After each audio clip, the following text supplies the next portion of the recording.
Bwana Yesu apewe sifa. Anastahili utukufu wote, yeye ambaye anatupenda upendo huu wa namna ya ajabu. Ndugu zangu, ninajua wengi wanajiuliza sana maswali.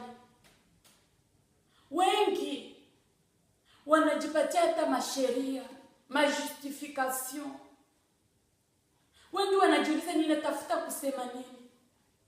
Lakini najua kwa nguvu zangu siwezi kubadili kitu.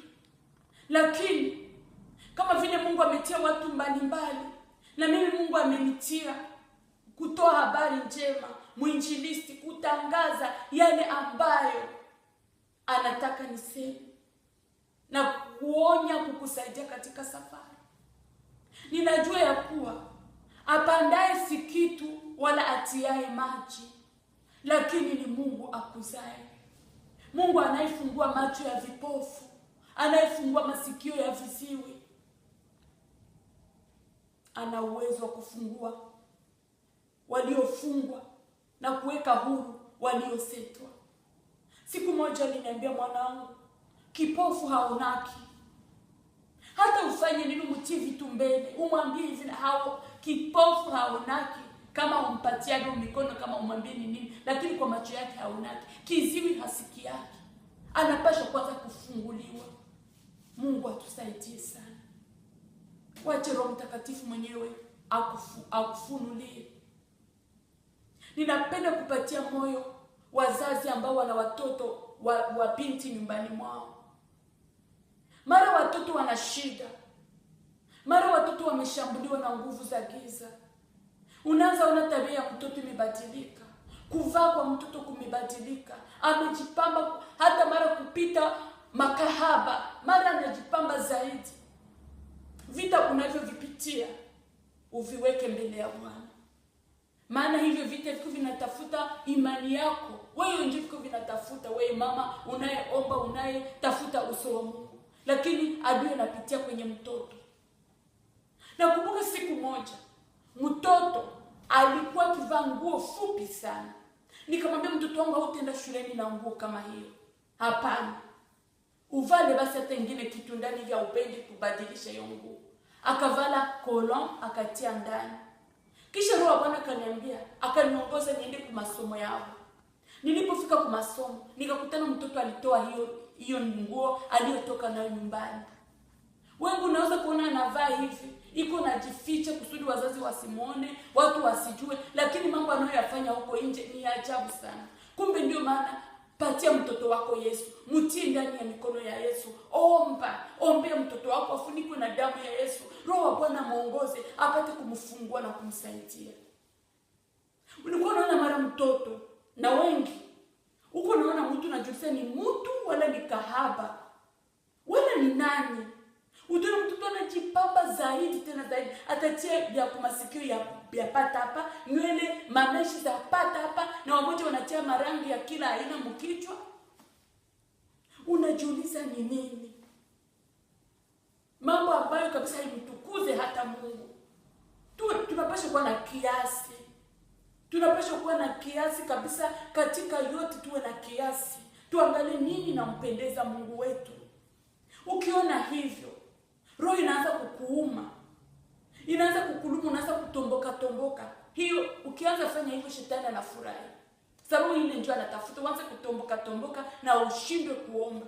Lakini ukianza na mtoto iko kama na hali hiyo, umuombe mama wa maombi. Mama uwe mama wa maombi. Ombea watoto wako. Maombi yako ni ya maana sana.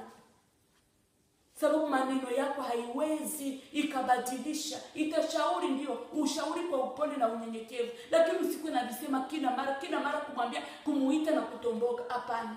Mungu aliniambia hapana, lakini akaniambia hatua kwa hatua. Sawa vile mimi sikuacha vitu vyote leo na kesho. Hapana. Mungu aliniwezesha. Nikaanza alianza kunifundisha pole. Na kisi nilisema, ndugu zangu, sikusikia katika kinywa cha Mungu ananiambia acha kusukiwa, acha kujipamba ni dhambi. Hapana kabisa. Lakini gisi nilianza kumsogelea Mungu. Nikaanza kumkaribia zaidi. Nikaenda namjua pole. Neno la Mungu linasema mtakuwa na mawazo ya Mungu. Mtafananishwa naye, mtakuwa na mawazo yake. Nikaanza kuona pole, hatua kwa hatua ya kuwa mambo ninayoyafanya hayampendezi Mungu. Nikivaa hivi sivyo vizuri. Nikijipamba ya hivi sio vizuri. Naona roho yake haifurahi. Kumbe Mungu anakuacha wewe unakomaa na kujua wewe peke yako. Na vile nikaenda naacha vitu pole vya mingi na vingine bilikia nitoka tu. Ninajua nitaendelesha baadaye, nitakueleza zaidi, tuendelee kuhimizana katika safari. Mungu wetu ana hekima kubwa sana. Mungu wetu ni wa ajabu sana, anatoa muda wa kutuvumilia, maana hapendi hata mmoja apotee. Mungu anatupenda. Neno la Mungu katika kitabu cha Wagalatia sura 5 mstari wa tukisoma mstari wa 16 mpaka 18. Neno la Mungu linatuambia, basi nasema, enendeni kwa roho, wala hamtatimiza kamwe tamaa za mwili. Kwa sababu mwili hutamani kushindana na roho, na roho kushindana na mwili. Kwa maana hizi zimepingana, hata hamwezi kufanya mnayotaka. Lakini mkiongozwa na roho, hampo chini ya sheria. Mungu atusaidie sana. Enendeni kwa roho, hamtatimiza tamaa za mwili ni nyingi sana. Na ukishuka hapo chini 19 mpaka 23 inakuonyesha matendo ya mwili na tunda la roho. Mungu atusaidie sana. Matendo ya mwili, ndugu zangu, inakosesha mtu adabu, inakosesha mtu heshima. Neno la Mungu linasema, mtu akimtumikia Yesu, Baba atamheshimu. Mungu anakupa heshima kubwa sana. Katika kitabu cha Isaya sura 43 inaonyesha heshima ambayo Mungu anatupatia. Wewe ambaye unaheshimiwa na Mungu, kwa nini unapenda watu wakudharau? Ninakumbuka siku tulikuwa tukisoma kwenye shule, kulikuwa dada mmoja alikuwa kivaa kabisa, alikuwa kama mtu wa dunia tu kabisa, kama vile kahaba. Anakuya anasobeka na vala unaona iko natembea kabisa ajabu. Siku moja alikuwa kivala nguo ya yule ilikuwa fupi. Sasa alikuwa kiinama hivi, unaona nguo ya ndani. Nikapita hapo nikakutana ile nguo ya ndani, nikachunguliaka. Nikakutana inakatika. Nikasema dada mko hivi. Na manguo yanavala ndani kumbe ni ya aibu, ni ajabu. Nikamwambia dada, nguo yako ya ndani iko inaonekana. Yeye akasema asante dada. Mambo ya aibu. Tamaa ya macho inatuma mtu bana mkosea adabu. Unakuwa mtu simple, unakuwa mtu facile, wa chini. Hata uwe mama, uwe dada wa namna gani, hata watoto wadogo wanakudharau, wazee wanakudharau. Unakuwa unapita hata mjini, unakuwa unasikia masifle. Biko nakuita wanazani uko kahaba.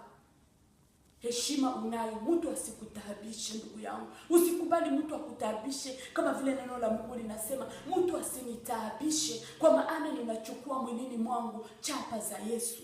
Tuna chapa za Yesu, tuko hekalu la Roho. Tujipambe kumpendeza Mungu wetu. Mungu atusaidie sana. Dada yangu, naomba Mungu akuwezeshe. Mama, naomba Mungu akuwezeshe. Mungu atusaidie. Sote pamoja tujenge ufalme wa Mungu wetu. Tuvute watu kwa Yesu. Tuoneshe kuwa tumeokoka. Tuoneshe kuwa tuna thamani. Tuoneshe kuwa Mungu atusaidie sana. Mungu atuwezeshe jamani. Hatuna nguvu sisi, tunamtegemea. Kama Mungu anaanza kuambia watu wengi hivi na hivi, ni sababu ameona. Jamani, nyote ni mashahidi. Mungu anaona tunayoyapitia. Mungu anaona. Asante Yesu. Jamani, mahali ulipo, ambia Yesu akusaidie. Baba, tunakuhitaji. Utusaidie. Jamani, sema na Yesu. Mwambie Yesu mwenyewe akufunulie mambo haya. Mwambie Yesu unatafuta kuelewa Yesu anatafuta kusema nini. Dada, ambia Yesu akutembelee kama vile alivyomtembelea mama Mitamba. Mwambie akutembelee mwenyewe, akuambie. Mimi mtu angeniambia singeitikaka. lakini nguvu za Bwana ziliponifikia akaniponda. Jameni, akaniponda. Nilipondwa mimi, nilipita katika moto mimi. Usingoe upite mumoto dada yangu, usingoe ufike mbali mama yangu, usingoe Mungu akukokote masikio dada, anakupenda sana. Usingoe, sikiliza sauti yake, piga magoti, tafuta uso wa Mungu akufunulie siri, akufunulie anatafuta kusema nini. Mwambie Mungu, nataka nini kwangu. Mwambie, niko nasikia mambo mengi kuhusu tamaa za mwili, kuhusu tamaa ya macho, kuhusu kujipamba, kuhusu jinsi ya kuvaa, kuhusu jinsi ya kuishi. Baba, unatafuta kusema nini? Na mimi napenda nikuone. Na mimi napenda nikuone. Na wanasema akasema akatu. Na mimi unasema nini? Ambia Mungu.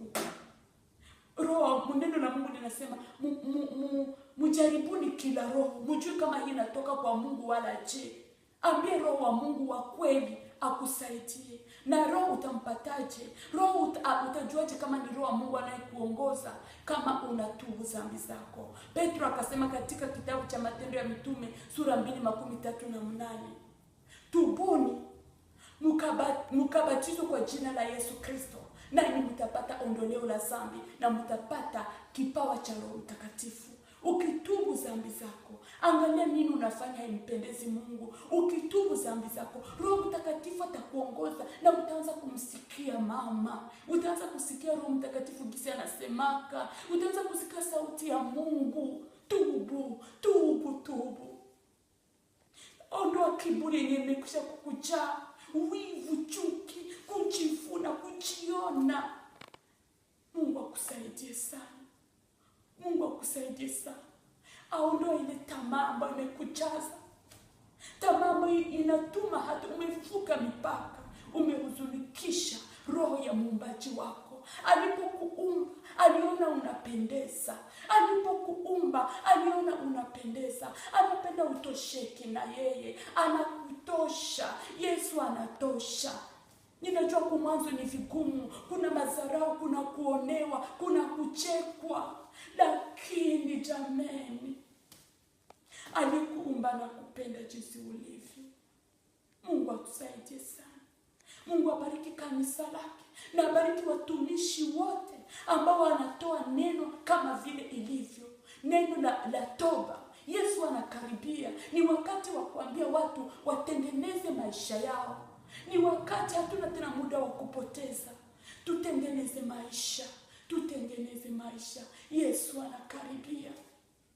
Sio tena muda wa kuishi dhambini. Sio tena muda wa kuishi distraction. Sio tena muda wa uvivu. Sio tena, ni muda wa kuifanya kazi. Ni muda. Wenzetu wametutangulia. Wengi wameenda. Wameacha waume, wameacha watoto, wameacha wake. Wengi wameenda. Jameni. Tubuni. Tafuta uso wa Mungu. Tafuta utakaso. Maisha ya utakaso. Yatosha tulioifanya katika dhambi. Yatosha. Mungu atusaidie sana.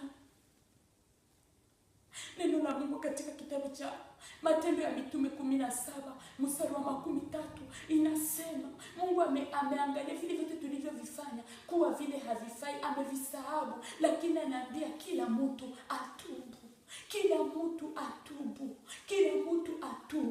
Hizo sanamu zote vile, ile miungu ya kigeni, ile kuabudu mwili, kuabudu urembo, kuabudu kupendeza, Mungu anasema vile vyote amevisahau. Sasa utubu. Anaomba utubu. Anatuomba tutubu.